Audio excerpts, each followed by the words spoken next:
त्यानंतर मी घरात आले, चहा ठेवला, सगळ्यांसाठी चहा ठेवला. तर आमचा सगळ्यांचा झाला होता.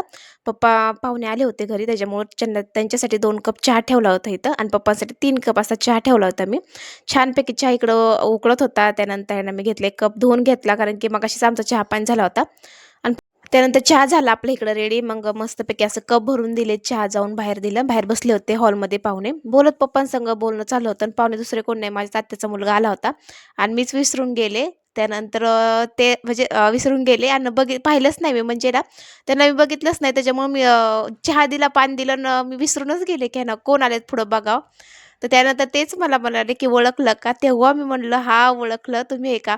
तर अशी एवढी मोठी गंमत झाली होती. ते पण अचानकच आले होते आणि मी पण आजच आले होते खामगावला. म्हणजे योगायोगी अशी भेट झाली होती आमची अचानकच. त्यानंतर मी एवढे हसत होते ना, मलाच हसा येत होतं, की मी कसं ओळखलं नाही. समोर असून पण ओळखलं नाही. अशी एवढी मोठी गंमत झाली होती. त्यानंतर संध्याकाळी भाकरी करायला घेतल्या. सकाळी भाजी तर झाली, म्हणजे आईने दुपारी भाजी केली होती, मटण आणलं होतं तेव्हा. आणि त्यानंतर हे बघा, हे दोघांचं काय चाललं होतं कार्टूनचं. कार्टून बघायला सोडून ह्या दोघांची चालली होती मस्ती करायची इथं. एवढी मस्ती करतात ना, त्यांना दिवस पुरत नाही, रात्र पुरत नाही. त्यानंतर आम्ही गेलो होतो बाहेर, कारण की पेस्ट्री आणायला गेलो होतो.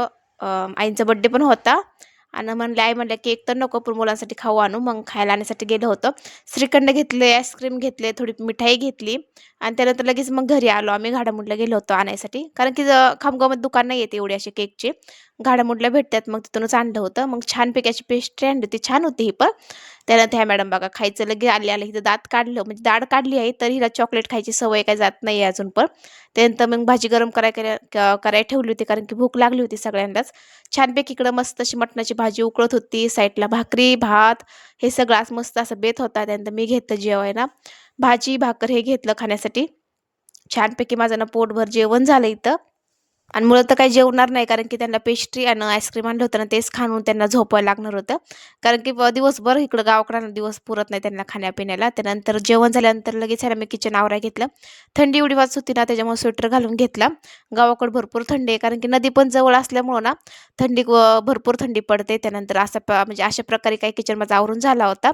त्यानंतर छानपैकी टीव्ही बघत बसले. तर माझ्या गावाकडचा आजचा दिवस असा गेला. आवडतं लाईक, कमेंट, सबस्क्राईब नक्की करा. Instaला फॉलो करा.